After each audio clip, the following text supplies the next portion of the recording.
Bienvenue sur Stratpol, nous sommes le 27 mai 2022, c'est notre bulletin numéro 85 et nous sommes toujours à Moscou.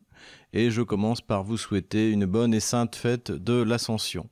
Avant de démarrer cette vidéo, n'hésitez pas à vous procurer le livre noir de la gauche française, Ukraine, pourquoi la France s'est trompée. N'hésitez pas à faire un don sur PayPal, Tipeee ou Patreon. Notre prochaine réunion conférence privée se déroulera d'ici 5 jours. J'enverrai le lien. Et surtout, inscrivez-vous sur toutes nos chaînes, tous nos médias sociaux, au cas où l'une ou l'autre serait censurée. Je mettrai la totalité de la vidéo sur YouTube, puisqu'il n'y a rien de vraiment tendancieux, enfin je pense, comment savoir. Sur Odyssée, bien sûr, au cas où, sur Rumble.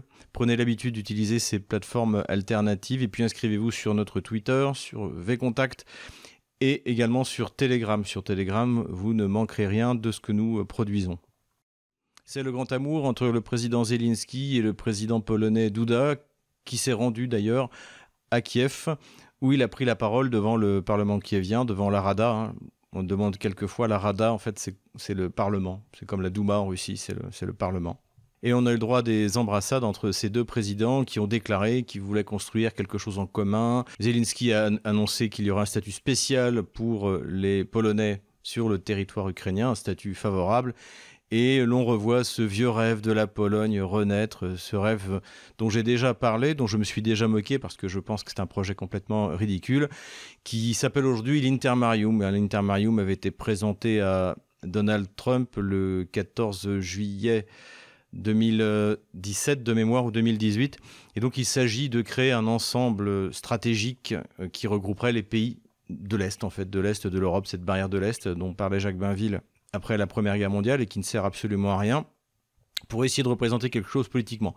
Le problème, c'est que tous les peuples qui habitent dans cette région n'ont absolument rien en commun et que les Polonais agacent à peu près tout le monde dans la région, même les États baltes.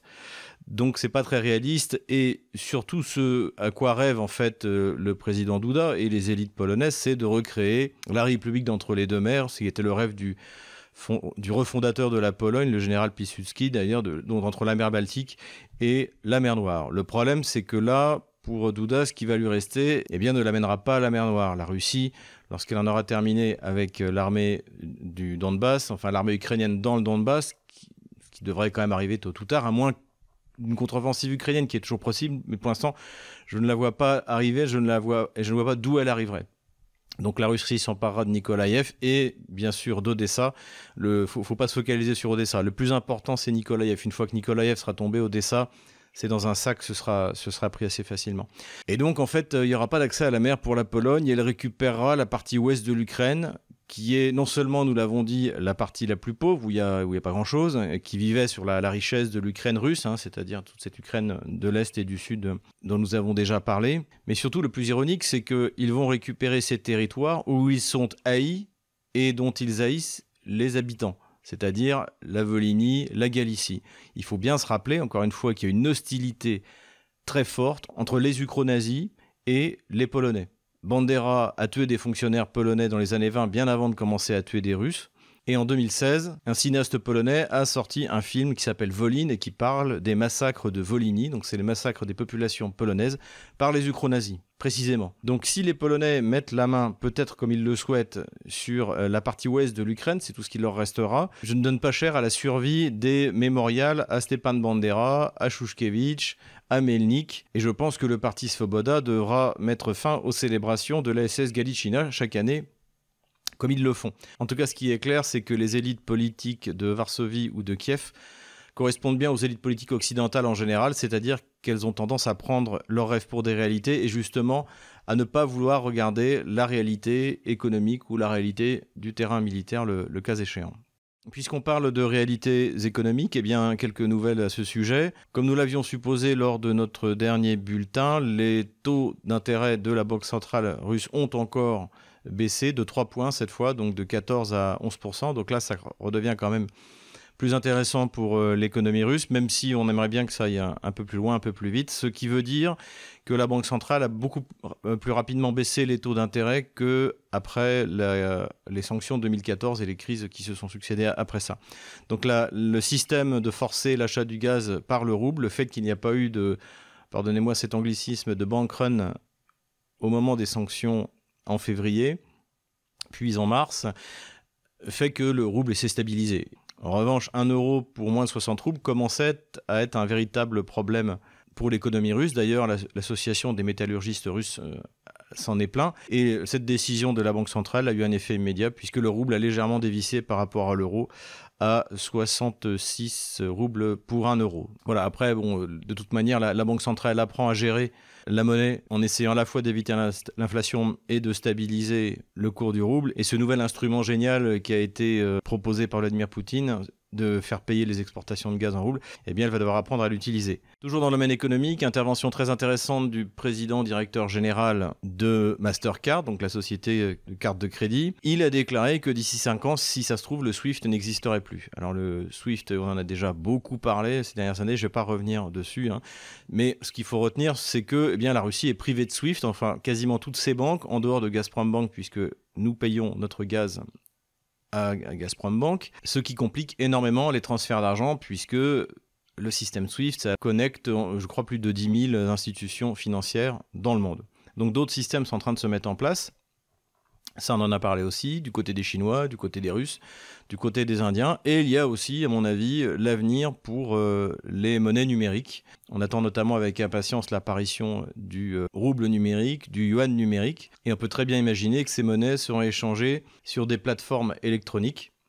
Et qu'en fait, ce sera le marché qui régulera la valeur de ces monnaies. Et donc, on arrivera à une accélération significative de ces échanges internationaux. En tout cas, les sanctions contre la Russie dans ce domaine-là vont la forcer. Et à mon avis, d'ailleurs, je dois vous le dire, ça ne va pas assez vite. Je ne comprends pas pourquoi le ministère des Finances russe et la Banque centrale ne vont pas plus vite pour permettre aux entreprises d'utiliser plus facilement et totalement légalement les crypto-monnaies, parce que c'est un excellent moyen de remplacement de tous ces systèmes SWIFT, voilà, tout à fait vieillissants. Ce sont des sanctions de boomer, comme dirait mon ami Quentin.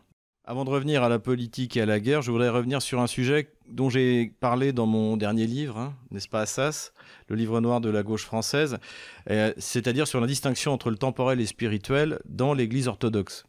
Pierre Ier, au début du XVIIIe siècle, avait en effet suivi son conseiller en matière religieuse qui s'appelait Théophane Prokopovitch, je crois, et qui était très influencé par la réforme protestante et qui l'a poussé à devenir, en tant que chef d'État, le chef de l'Église orthodoxe en Russie.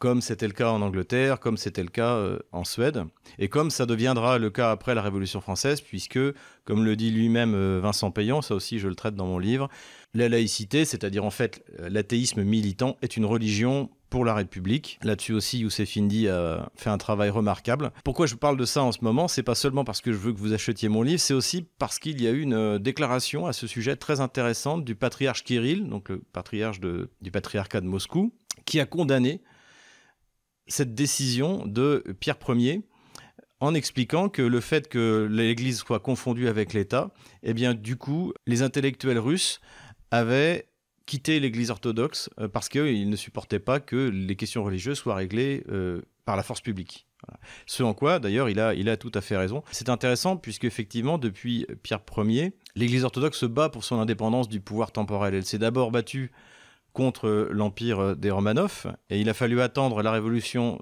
de février 1917 pour qu'elle ait enfin un patriarche, et que ce ne soit plus l'empereur russe qui soit le patriarche. Puis après, il y a eu ces 20 horribles années de persécution, les pires qu'ait connues la chrétienté de toute son histoire, jusqu'à finalement un certain relâchement au moment de la Deuxième Guerre mondiale et après-guerre, mais là où effectivement le patriarche était sous contrôle de l'État soviétique, et enfin jusqu'en 1990, où là ils ont pu élire librement leur patriarche. Donc ce qui est intéressant, c'est qu'en fait, on s'aperçoit que toujours dans la longue durée historique, eh bien, ce sont les mêmes combats qui se livrent, et que l'indistinction entre le temporel et spirituel est fondamentale de notre civilisation.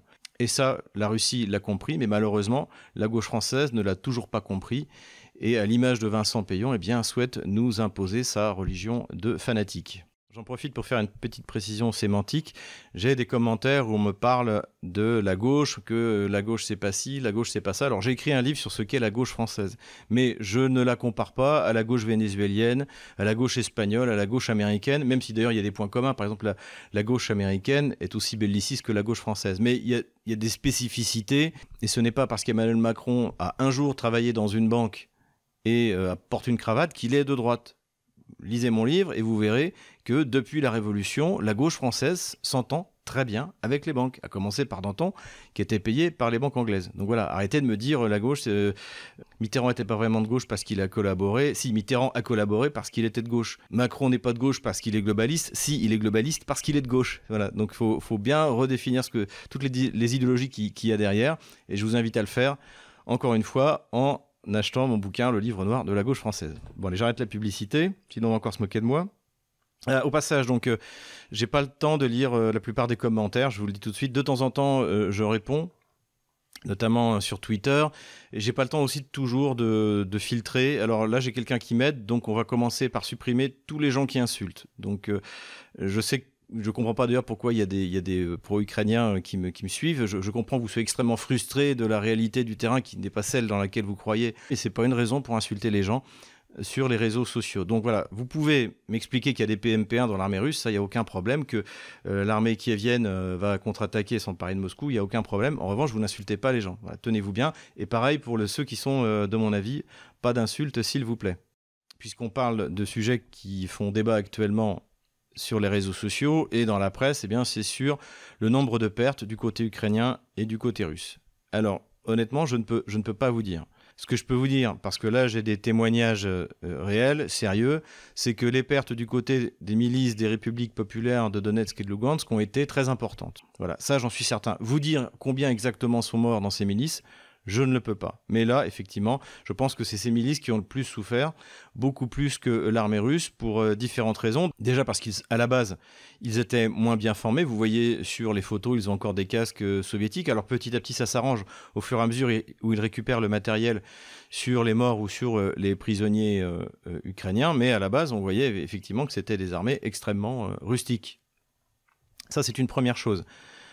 Ensuite, ils ont été dès le début sur le front le plus difficile, c'est-à-dire le front de l'Est. Pourquoi ? Eh bien parce que pendant 8 ans, Kiev a organisé des défenses bétonnées en béton armé avec des caméras thermiques à l'entrée de tous les bunkers face à la ligne, face à l'Est, donc face à ce qu'ils estimaient être la route des invasions. Et ce sont les milices de Donetsk et de Lugansk qui ont été les premiers à attaquer dans cette direction et qui ont fait les frais de l'excellente préparation de ces lignes de défense échelonnées par Kiev. Cela dit, je pense que là aussi, les pertes vont commencer à diminuer, puisque, eh bien, il y a un effet qu'on a observé dans toute l'histoire de la guerre, c'est-à-dire ceux qui survivent aux premières semaines de combat deviennent rapidement très expérimentés et peuvent s'amalgamer avec des troupes plus jeunes et leur transmettre cette expérience. Et il est évident que l'armée soviétique qui se bat en 1941 n'a rien à voir avec celle qui se bat en 1944 ou 1945. Elle a mis au point des techniques, surtout qu'il y a une culture du retour d'expérience systématiquement après chaque opération. Donc je pense que là, les pertes vont sérieusement diminuer. Du côté des pertes russes, j'attends la publication de l'armée russe et ça fait longtemps qu'il n'y en a pas eu. Donc je pense qu'il y en a aussi. De toute manière, ce n'est pas une guerre zéro mort. Il n'y a que les Occidentaux qui croient à ça. Du côté ukrainien, je pense que c'est épouvantable. Je dis ça d'après la progression sur le terrain, sur le fait que les unités ukrainiennes, comme les unités allemandes à partir de 1944-1945, n'ont plus le droit de se replier, donc ne peuvent plus manœuvrer, donc sont obligés de se faire hacher menu sur place, plutôt que d'essayer de se replier sur des lignes de défense préparées. Alors, c'est en train de changer, on va le voir sur l'explication de la carte. Il y a malgré tout, on sent que là, on hésite à reproduire un nouveau Mariupol. On verra bien. Donc là, je pense que les pertes ukrainiennes, mais encore une fois, je n'ai pas de chiffres. Donc c'est une estimation par rapport à la situation sur le terrain que j'estime. Donc c'est comme ça qu'il faut le prendre. Je pense que les pertes ukrainiennes sont colossales et bien plus nombreuses, non seulement que celles de l'armée russe, mais également que celles des milices des républiques de Donetsk et de Lugansk. Donc voilà ce que je veux dire pour les pertes. Il y a quelque chose dont on est sûr en revanche, c'est les prisonniers. Et ça, Kiev ne les nie pas. Pour bien s'en rendre compte, eh bien, il suffit de regarder ce qui s'est passé à Mariupol. Il devait y avoir dans la ville entre 15 et 20 000 soldats. On le saura plus tard. Et on a la certitude qu'il y a eu au moins 3 800 prisonniers, puisqu'il y a eu 1 300 prisonniers à Azovmash. Et on a eu 2 500 prisonniers au moins, puisqu'il y a encore des gens qui continuent à sortir des catacombes, d'Azovstal, sans compter ceux qui avaient été faits prisonniers avant. Et donc on va aller sur plus de 4 000 prisonniers, sur un contingent initial entre 15 000 et 20 000 hommes. À côté de ça, vous avez tous les morts. À côté de ça, vous avez tous les blessés. Donc cette politique stupide de Kiev, alors je ne sais pas si c'est une volonté de Zelensky et de son état-major, et des oligarques qui ont commandé cette guerre, hein. Les oligarques, c'est eux qui ont poussé Zelensky à lancer une offensive en mars, il est évident que Akhmetov ne voulait pas perdre Mariupol, qui était un de ses principaux actifs, on l'a déjà dit. Mais en tout cas, ce sacrifice a été parfaitement inutile. Il a permis, en gros, à la propagande occidentale d'expliquer l'héroïsme des combattants de Mariupol et que la Russie n'avait pas pris Mariupol rapidement, etc., etc. Donc ça a donné la possibilité aux gamelins de plateau télé de pérorer sur les faiblesses de l'armée russe. Mais le résultat est tout simplement catastrophique, parce qu'en plus, à Mariupol, il y avait des troupes motivées, voire fanatiques, et professionnelles, bien préparés, et également des mercenaires, puisque si on en croit les chiffres du ministère de la Défense russe qui ont été donnés par Sergueï Shoigu, il y a 6000 mercenaires aujourd'hui dans l'armée ukrainienne. C'est-à-dire que comme ni Kiev ni Washington n'ont jamais fait confiance à l'armée ukrainienne depuis la Crimée et depuis le Donbass, eh bien, ils ont organisé tous un système d'encadrement par des mercenaires et par les ukronazis. Ça, on l'avait expliqué. Mais ce système est en train de montrer ses limites, parce que c'est bien de forcer les gens à rester dans les tranchées en leur braquant un pistolet sur la tempe, mais quand vous êtes incapable de manœuvrer, et l'armée ukrainienne est incapable de manœuvrer, eh bien vous allez forcément vers la défaite. Là, le moment qu'on va vivre qui va être intéressant, c'est que va décider Kiev pour Lysychansk et Severodonetsk, donc qui est un nouveau chaudron en préparation. On peut même dire que du point de vue opératif, comme les Russes contrôlent la principale voie d'approvisionnement et de retrait, on peut dire que du point de vue opératif, il est verrouillé. Quelle va être la décision de Kiev? Est-ce qu'ils vont décider finalement d'essayer de décrocher, de récupérer le maximum de troupes, le maximum de matériel, tant qu'il en est encore temps? On le verra. Ou est-ce que ça va être utilisé de nouveau pour permettre aux gamelins de plateau de nous expliquer que la défense ukrainienne est héroïque et que l'armée russe est complètement nulle. Voilà. Il faut bien que nos auditeurs comprennent que l'important, c'est pas de gagner la guerre sur BFM TV, c'est de la gagner sur le terrain. Et c'est ce que sont en train de faire les Russes. Quelques considérations générales avant de passer à la carte. On va voir, je pense que ce qu'on est en train d'observer dans la bataille du Donbass, c'est l'effet Mariupol. C'est-à-dire que désormais, beaucoup de troupes ukrainiennes ne croient pas que le Kiev est capable de tenir le terrain et capable de venir les débloquer le cas échéant. Ce qui fait que deux villes relativement importantes, Svetlodarsk et Lysychansk, se sont rendues, soit sans combattre, soit après un assaut qui n'aura même pas duré 3 jours. Ce dont personne ne parle également dans les médias français, c'est la multiplication, maintenant c'est tous les jours, de vidéos qui sont faites par les troupes ukrainiennes, ouvertement, donc les soldats se filment et qui se plaignent des conditions dans lesquelles ils combattent, de leur mauvais équipement, de leur mauvais commandement, de l'absence d'officiers, etc., etc. Ça maintenant, c'est partout. Et ça a différentes raisons. La première raison, c'est que, je l'avais dit, comme Kiev manque de troupes, eh bien, ils prennent la défense territoriale. Donc ce sont des personnes qui peuvent avoir mon âge, ou alors des jeunes qui n'ont jamais fait leur service militaire, et qui sont envoyés se battre contre les milices des DNR et LNR, donc hyper expérimentés, et encore pire, l'armée russe. Et donc évidemment, ces gens-là ne comprennent pas ce qu'ils viennent faire là. En plus, dans ces unités de défense territoriale, il y a de plus en plus de gens qui viennent de l'ouest de l'Ukraine. Et l'ouest de l'Ukraine, parce qu'encore une fois, je maintiens que l'Ukraine, comme dirait Laurent Braillard, est un pays imaginaire, se moque de ce qui se passe dans l'Est, puisqu'ils ne considèrent pas qu'ils sont un même peuple. Et notamment surtout du Donbass, qu'ils détestent autant que les Russes. Donc ces gens-là, ils n'ont pas du tout envie d'être envoyés combattre contre la DNR et la LNR et les Russes. Ça leur va très bien quand ce sont les Russes d'Ukraine qui se battent contre les Russes de Russie. Ça leur va très bien. Mais eux, aller risquer leur vie pour ça, ils ne veulent pas.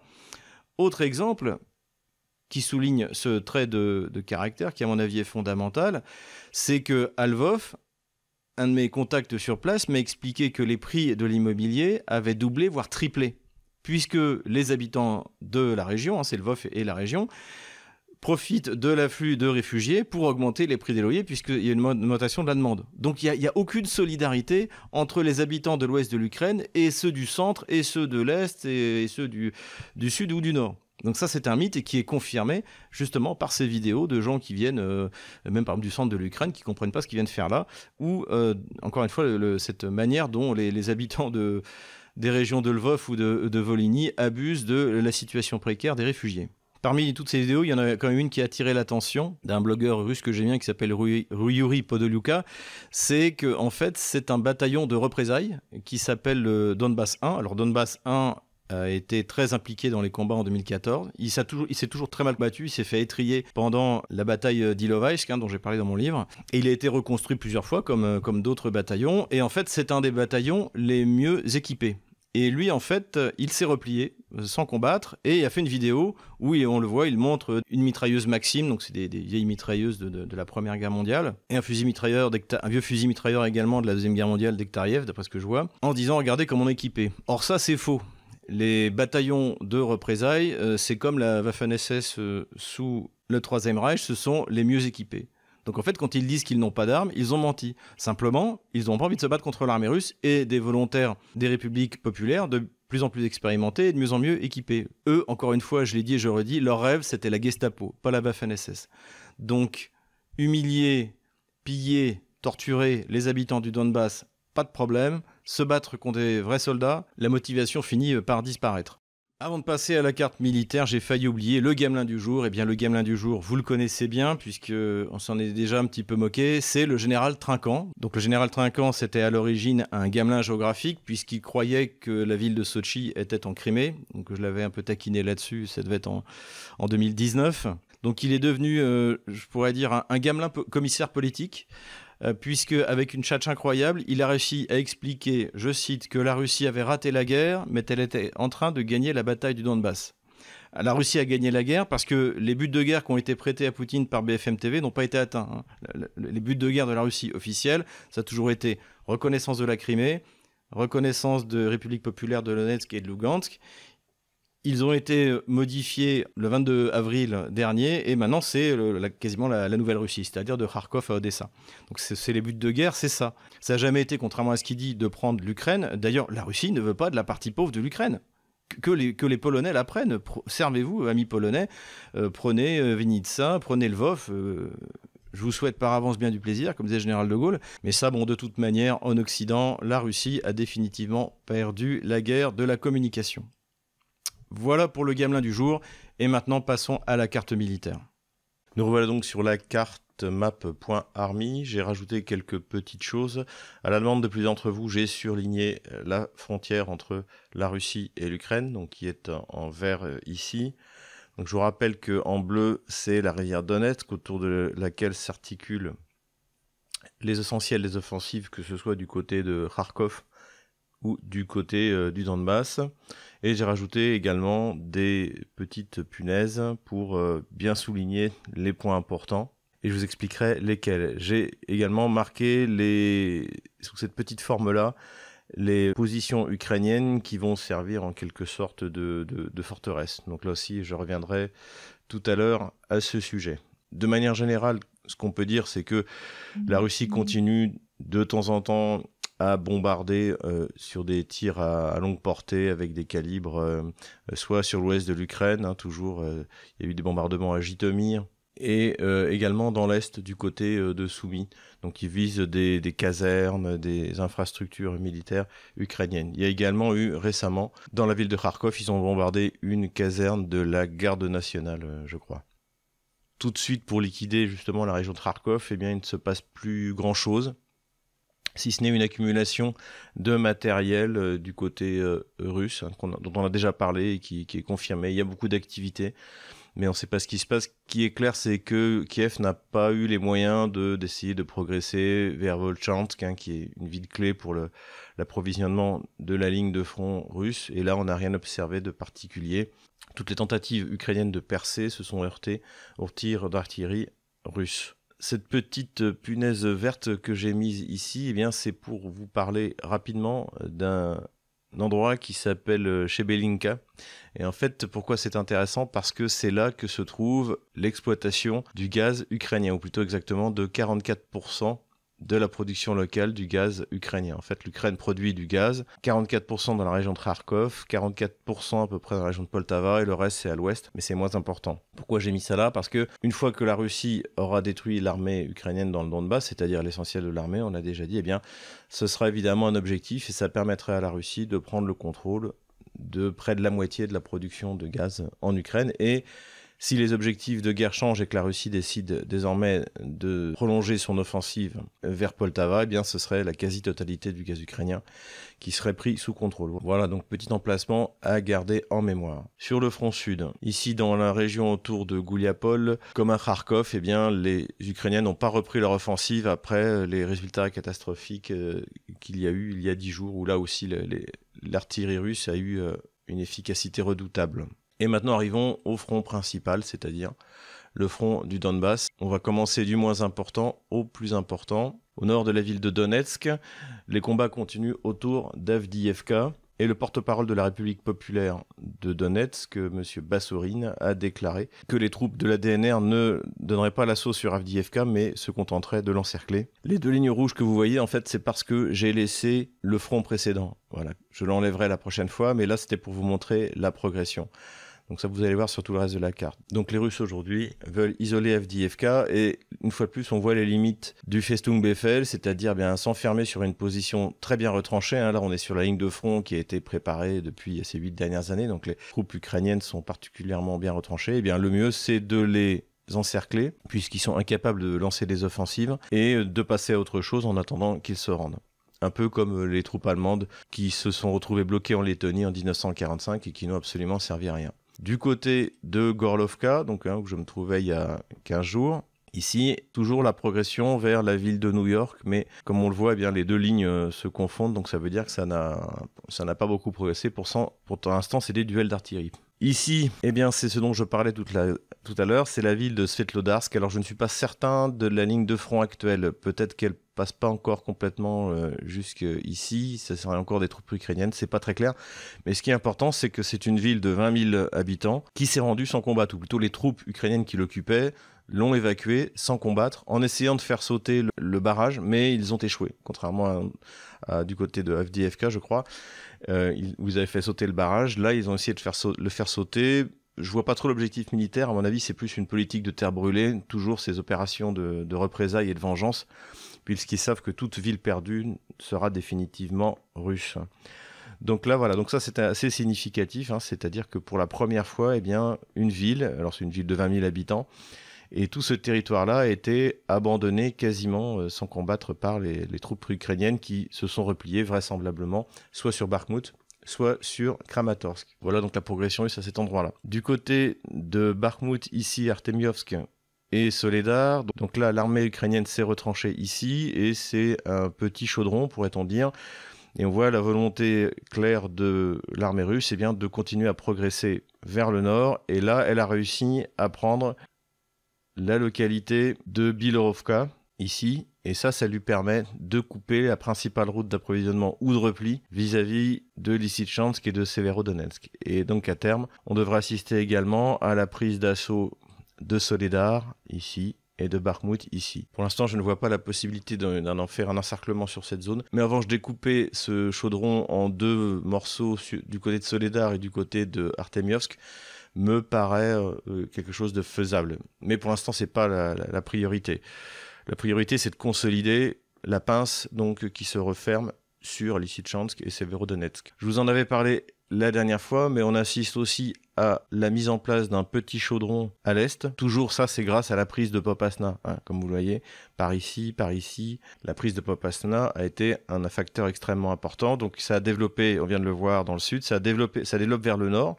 Donc prise de contrôle de l'axe vers Lysychansk et également petit à petit poussé vers le nord pour essayer de refermer une pince et faire un petit chaudron ici autour de Zolotoye où les combats continuent. Il y aura à l'intérieur de ce chaudron à peu près 4000 soldats ukrainiens. On continue à monter vers, bien sûr, Lysychansk, Severodonetsk. Donc là, on le voit également aussi, la progression a été significative. Et les Russes ont réussi à couper Severodonetsk de Lysychansk. J'avais bien noté qu'il y avait la rivière Donetsk entre les deux. Sur les 3 ponts qui existent et qui relient les 2 villes, l'un était détruit, l'autre est sous le contrôle de l'armée de la République populaire de Lugansk, et le 3e est inutilisable pour transférer du matériel lourd. Donc à la limite, ce que pourraient faire les soldats de Severodonetsk, c'est comme les Allemands à Tcherkassy en février 1944, c'est de se replier à pied en abandonnant toutes leurs armes. Mais ça va être de plus en plus difficile. Ici aussi, il devrait y avoir 4000 soldats ukrainiens. Les Lysychansk, là, on est plutôt autour de 10 000 soldats ukrainiens. Eux auraient encore plus de facilité pour décrocher. Et là, encore une fois, se pose la question de savoir si Zelensky ou ses sponsors vont préférer gagner la guerre sur BFM TV en faisant un deuxième Mariupol ou tenter de la gagner sur le terrain en faisant une retraite, si tant est que ce soit encore possible, en bonne et due forme. Donc la retraite aujourd'hui vers l'axe principal va être compliquée, parce que les Russes ont pris le contrôle de cet axe, j'ai déjà dit. Il y a des tentatives de contre-offensive, mais pour l'instant ça ne donne rien. Donc l'autre solution, c'est Seversk, et c'est également une des prochaines directions de l'armée russe, d'encercler Seversk et de liquider cette poche.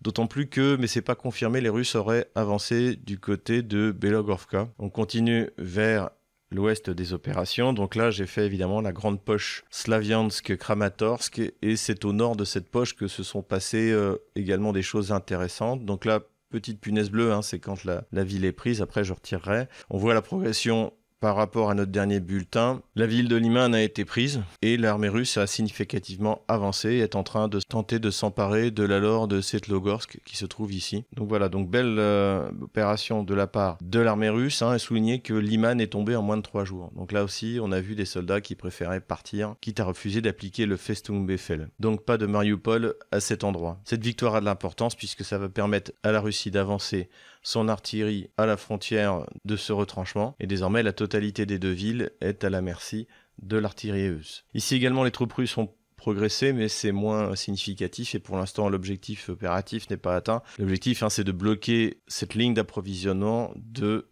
la forteresse Sloviansk-Kramatorsk, et les Russes ne sont plus très loin d'y arriver du côté de Goussarovka. Voilà, donc à suivre donc. Voilà la progression depuis ces 10 derniers jours. Rapidement, avant d'en finir, quelques mots sur Mariupol, j'en parlerai sans doute plus, mais juste pour souligner que le port a été déminé et que les premiers bateaux, avec bien sûr de l'aide humanitaire, mais également de l'aide pour reconstruire, sont en train d'arriver. Comme nous l'avons dit, Mariupol sera l'occasion pour la Russie de montrer sa capacité, comme à Grozny, de reconstruire extrêmement rapidement la ville. Je supprime devant vos yeux l'ancienne ligne de front. Voilà où nous en sommes exactement aujourd'hui. Cette dernière semaine a été extrêmement active et a redonné du rythme à la progression russe dans le Donbass.